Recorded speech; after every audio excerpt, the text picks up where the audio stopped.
지금 영상에 보이듯이 배관에 약간의 문제가 있어서 이쪽은 배관 공사를 한 뒤에 마루를 최소 비용으로 잘라 가지고 이렇게 연결 시공을 하려고 지금 준비 중입니다. 여기 같은 경우는 싱크대가 바꾸면서 기존 기역자 튀어나온 아일랜드 모양을 해체를 하고 나니까 밑에 공간이 좀 비어서 이 공간도 옆에 뜯어낼 거를 한 장 뜯어서 시공을 준비할 거고요. 이 부분도 모양 그대로 커팅을 예쁘게 한 번 더 해가지고 연결을 해서 시공을 할 거고요. 이렇게 지금 AS 준비를 하겠습니다. 여기는 아파트가 거진 10년도 훌쩍 넘은 아파트라서 원목 치장 합판마루 부분 탈색이 굉장히 짙게 진행이 된 상태입니다. 그래서 색깔 차이가 기존 자재와 새 자재가 많이 날 수밖에 없는 지금 상황입니다. 이렇게 직각으로 커팅을 예쁘게 한 다음에 보니까 싱크대 아래쪽에 배관이 이렇게 튀어나와 있습니다. 그래서 마루가 시공되고 나면은 높낮이가 약간 이렇게 뜨는 경우가 발생하는데요. 저기 세워둔 걸레바지를 좀 깎아서 안에 넣으면서 맞춰야 될 것 같습니다. 이렇게 배관이 튀어나올 때는 참 작업하기가 난해합니다. 1차적으로 직각으로 커팅을 해서 잘라내고 이렇게 시공 전에 철거 작업이 다 끝났습니다. 여기도 연결되어 있던 흠집이 많이 난 자재 한 장을 뜯었고요. 이쪽 부분들 다 그렇게 뜯어냈습니다. 근데 지금 기존에 바깥에 그 보조주방 쪽에 타일 위에다 마루를 깔아놨는데 미장을 한 걸 보면은 수평을 너무 안 맞게 해놨습니다. 그래서 어느 정도 포트는 찌긋찌긋 소리도 나네요. 본드가 들어가서 소리를 조금은 잡아주겠지만은 아무튼 이 미장 자체를 잘 해놓지는 않았네요. 이렇게 높은데 많이 낮게끔 시공이 되어 있습니다. 미장이 어느 정도 본드 양을 많이 넣어서 높이를 맞춰가면서 작업을 해야 될 것 같습니다. 예, 여기도 이렇게 1차적인 부분 철거는 끝났습니다. 이제 바닥을 샌딩 갈아낼 겁니다. 여기는 베란다 쪽입니다. 여기 왜 찍냐면은 기존 색깔을 한번 보여드리려고.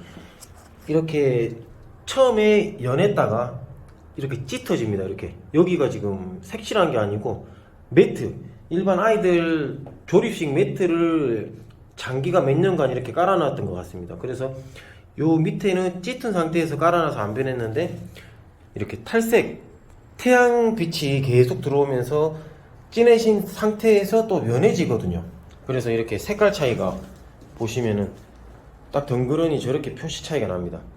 이렇게 원목 계열의 나무들은 탈색이 정도가 너무 심해서 이런 차이들이 많이 납니다. 참고하시면 좋을 것 같습니다.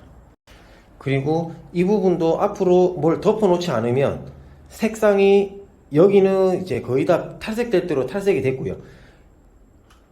1, 2년 정도 지나면서 여기 물이 빠집니다. 그러면서 이 주변 자재하고 색깔이 어우러져 가는 이런 또 특징이 있습니다. 그래서 굳이 이거를 뭐 덮어 놓지 않아도 계속 빛을 노출시키면 비슷해지니까 이런 거는 큰 걱정을 안 하셔도 됩니다. 시간이 해결해 줍니다.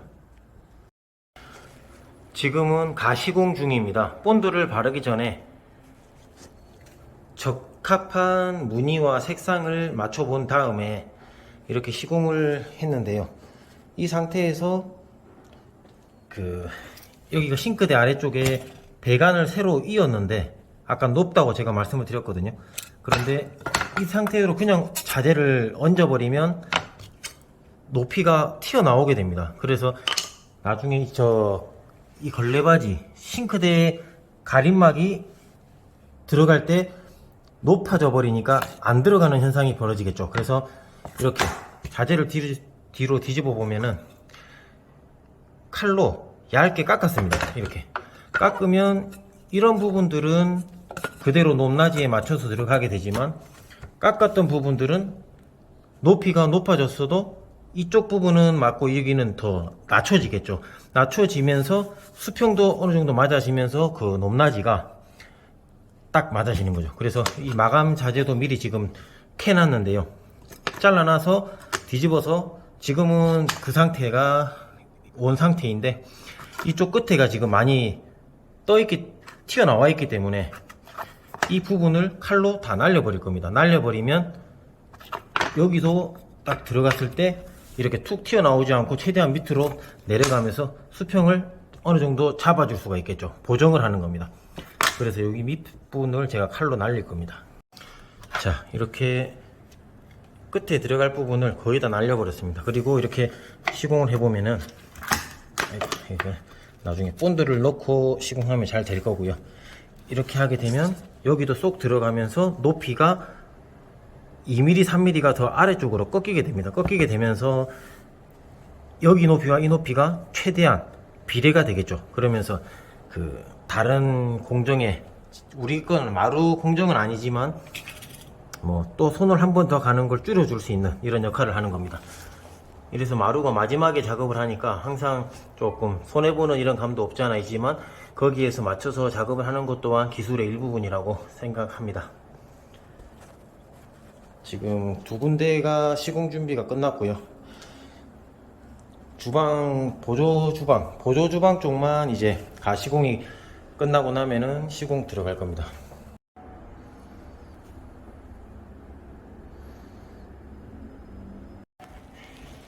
예, 지금 여기 긴 부분에 기능을 만들고 있습니다. 보시면, 자, 빼볼게요.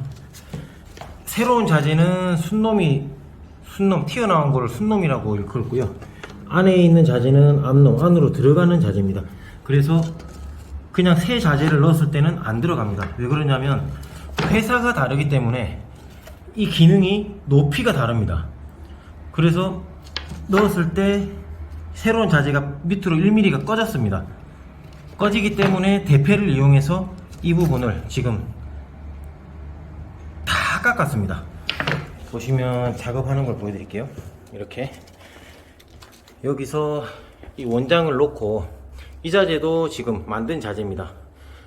보시면은 이렇게 깨끗한 면을 깎아주는 겁니다. 이렇게 대패로 제가 거진 20년째 사용하고 있는 장인 대패입니다. 이 윗부분을 밟아서 이렇게 기능 윗부분을 깎아주는 겁니다. 이렇게 쫙 깎아주면은 그 높이를 맞출 수가 있습니다. 기술적으로 뭐 1mm 정도를 감으로 저희가 하고 있지만, 처음 하시는 분들은 당연히 어렵죠. 어려운데 일단 같은 자재가 아닐 때는 이렇게 높낮이를 맞춰서 시공한다고 생각하시면 됩니다. 그래서 맞춰 와가지고 기능을 깎아줘서 이렇게 쏙 들어가면은 이렇게 가시공을 들어가는지 확인하는 겁니다. 이렇게 쏙 들어가는지 아니면은 안 들어가는지, 이렇게.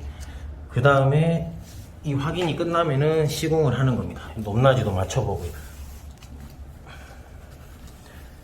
이렇게 이제 재단이 거의 다 돼갑니다.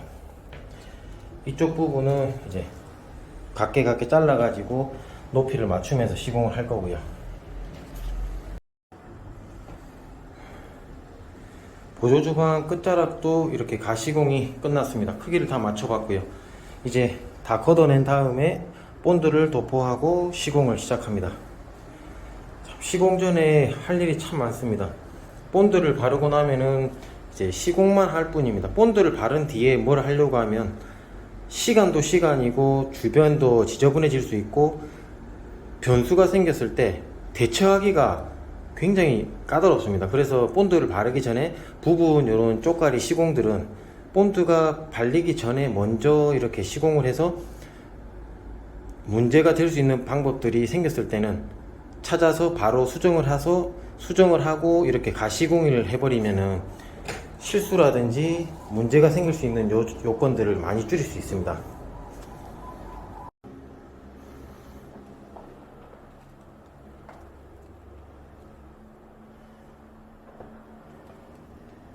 주방 쪽 두 군데는 시공이 끝났습니다. 그리고 이제 이런 연결 부위에 틈새들이 있는 심한 곳은 메꿈제를 가지고 색을 맞춰 가지고 발라줄 겁니다. 그리고 이제 보조 주방만 남았습니다.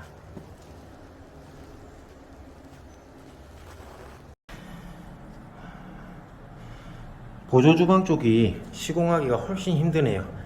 이쪽하고 이제 9배의 높이 차이가 너무 다르다 보니까 시공하는데 시간도 많이 걸리고, 이렇게 크기에 맞춰서 재단을 해가지고 시공을 벽 쪽은 다 했습니다. 이제 미리 가시공 해놨던 요 자재를 가지고 마감 부분을 이제 시공을 할 겁니다. 이렇게 지금 한 장 한 장 시공을 하고 있는데요.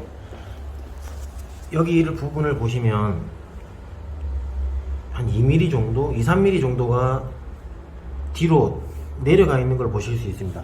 분명히 여기 시작점에서는 거의 맞는데 조금씩 자재가 작다 보니까 가면 갈수록 이렇게 줄이 안 맞아집니다.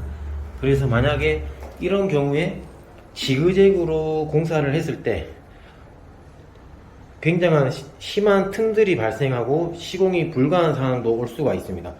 그래서 상황별로 다 다르지만 어차피 색깔이 다르다고 했을 때 지그재그로 하면 더 많이 보기 싫고 눈에 확 띄는 경우가 있는데, 이렇게 끝에서 한 줄로 예쁘게 잘라서 수평을 이렇게 한 장씩 한 장씩 수평을 맞춰 가지고 작업을 했을 때 계단식 이렇게 하나 둘 셋 이렇게 계단식 지그재그 시공보다도 효율이 훨씬 높은 시공법이 될 수 있습니다. 이렇게 잘라서 한다고 어떤 분들은 또 대충 한다고 말을 하시는 분도 있을 수 있는데, 굉장히 고난이도 작업입니다. 한 줄로 자르지만 턱이 없이 할 수 있는 거는 여간 보통으로 기술로 되는 것도 어려운 부분이라서 굉장한 심혈을 기울여서 작업을 하는 방법이라고 보시면 됩니다. 이렇게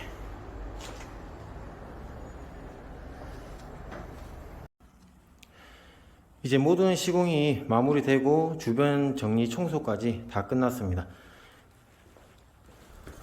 기존에 있던 걸레바지도 원위치 해놨고요. 이렇게 시공이 끝났습니다. 연결 부위들, 단차가 조금 있었던 부분들 높낮이 맞추고, 이렇게 벽 쪽에 금색 실리콘, 기존 실리콘을 예쁘게 제거해야지 다시 쏘았을 때 실리콘이 깔끔하게 나오게 됩니다. 지저분한 거 다 제거한 다음에 똑같은 실리콘으로 실리콘 쏘았고요. 색상이 많이 아쉽지만 요거는 이제 시간 속에서 조금씩 짙어지면서 약간은 비슷해지지만 일단 뭐 차이 나는 거는 방법이 없고, 나머지 이제 부분들은 최소화로 시킬 수 있는 것들, 연결 부위들, 요런 단차이들, 나머지들은 작업이 잘 나왔습니다. 이렇게 이 부분도 이렇게 다 끝났고요. 이쪽은 물을 사용하는 곳이라서 바깥쪽도 실리콘으로 한번 쏘아드렸습니다.